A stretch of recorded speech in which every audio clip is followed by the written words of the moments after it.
After his match in November, he will stop. Since his loss to Terence Crawford last year, there have been rumors that he is going to quit. But no one took him seriously, because that was his only loss so far. But Errol hasn't fought in a year, and people couldn't stop talking about it until he finally put an end to it. Fans and experts are both shocked by Spence's choice to retire. They are trying to figure out why one of the best players in the history of the sport would quit. Some people think that his faith was broken when he lost badly to Crawford. Some say he just wants to leave the sport on his own terms. But whatever the reason, Spence's last fight in November will be a huge deal. Let us look. On First Take, I believe that Errol Spence Jr. should consider retirement. That's how bad that ass was.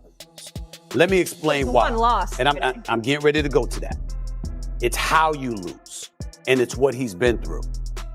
Oscar De La Hoya is the one who deserves the most prop. And I know Swagoo is not in this segment with me, but I know he's listening. Oscar De La Hoya deserves props. Oscar De La Hoya was the one that tweeted before the fight to remind us all. There was a car accident that Errol Spence Jr. was in 2019. Yep. The Ferrari turned over numerous times. He was ejected from the vehicle because he wasn't wearing his seatbelt. And they tried to say there was no facial fractures or anything like that. But his jaw and his teeth had major damage, okay? Recent comments made by Terence Crawford about Errol Spence Jr.'s exit and a possible fight with Canelo Alvarez have caused debate and interest in the boxing world. Crawford, who is famous for his knockout power and athletic brilliance, talked about their promise.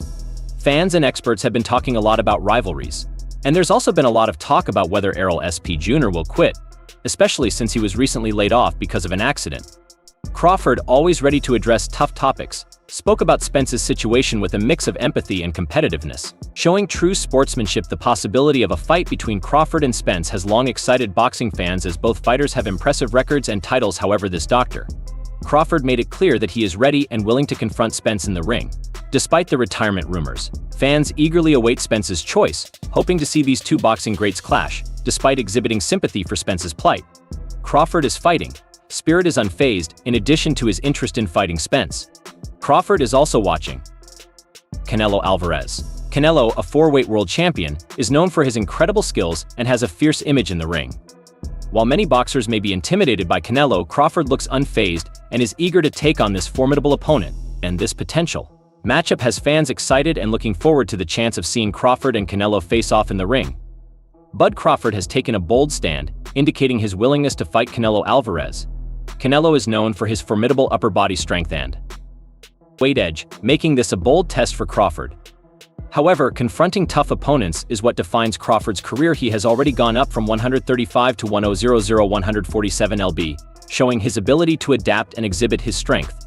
Crawford's confidence in fighting a larger opponent like Canelo has produced a lot of enthusiasm in the boxing world. If this fight happens, it will be a great event. Canelo usually competes between 160 and 168 pounds, so Crawford would have to gain more weight to meet him. Crawford's readiness to take on such a job demonstrates his fierce dedication and has gained him many followers. While it is unclear if these predicted matches will happen, Crawford is certainly ready for any fight. His competitive energy and empathic approach exemplify the real essence of boxing: facing problems, conquering them, and showing respect in the end, whether it's a bout against Errol Spence Jr. or a match with Canelo Alvarez. Crawford stayed focused and prepared. Boxing fans all over the world are excited to watch what happens next. The fighter's persistence and courage continue to make boxing an unpredictable and interesting sport for everyone involved. And the counter, right hook, the left, the right, Errol Spence on inline skates, and the referee has intervened. Mamma mia! Terence, Bud, Crawford have made history! Errol "The Truth" Spence Jr. has been out of action since his long-awaited fight with Terence Crawford last July.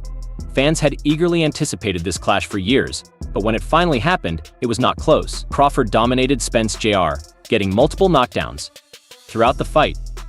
In the 9th round, the bout was stopped, marking Spence Jr.'s first career loss and a historic win for Crawford. After this loss, many thought that Spence Jr. might retire. The beating he took looked to be career-ending, but Spence Jr. remained determined. Just weeks after the loss, he triggered his rematch clause to face Crawford again, but there has been no news in months. Spence Jr. admitted that he did not live exactly like a boxer in the lead-up to the bout, but he remained focused on returning to the ring despite the hurdles and delays. Spence Jr. is inspired to continue his boxing career and meet Crawford once more. Fans are hopeful and nervously await information on this highly anticipated rematch. Spence Jr. recently wrote on social media that he might retire after his next fight in October against WBC junior middleweight champion Sebastian Fonder. At 34 years old, Spence, with a record of 28-1 and 22 knockouts, could continue his career if he wins against Fandora, as there would be many exciting choices for him, including potential pay-per-view mega fights, but the exact strategy for Spence is unclear. Fighting Fonder will not bring him as much money as he could make against other top fighters. If Spence wins, he may face Terrence Crawford in a rematch, giving him a chance to redeem himself. Crawford hopes to become the undisputed king at 154 PBS, which would need him to fight past Spence. If Spence wins the WBC title from Fondor, another possible opponent for him could be Ryan Garcia, assuming Garcia isn't dealing with a lengthy suspension from a recent PED issue in April. Spence's decision to retire may rest on the outcome of his fight against Fondor. If he loses to the tall WBC 154 pounds champion, it would be understandable for him to consider retirement. Spence hasn't looked his best in his last 2 fights and has faced long times of inactivity and several injuries. Being out of the ring for long periods has affected his sharpness, which was more noticeable earlier in his career. The injuries, 2 car accidents, and weight gain have also added to his struggles. Earlier, ESPN revealed that Spence is negotiating a bout against Fondor with a record of January 1, 21, and 13 knockouts set for October at T Stadium in Arlington. Texas Fondor, standing at 6-5-2, will be a difficult fight for Spence, especially because Spence is coming off of a 15-month layoff and recent eye surgery. Furthermore, Spence will need to shed weight to make the 154 lb cap. Spence looked quite large when he stood for photos after Fur's victory over WBO junior middleweight champion Tim Du last March at the T-Mobile Arena in Las Vegas. It would be smart for Spence to start losing weight early so that his training camp doesn't become a rushed effort to cut down to 154 lbs. Despite media figures and Errol Spence Jr. himself suggesting retirement, do you think he will retire? Let us know in the comments below, and don't forget to subscribe for more stories.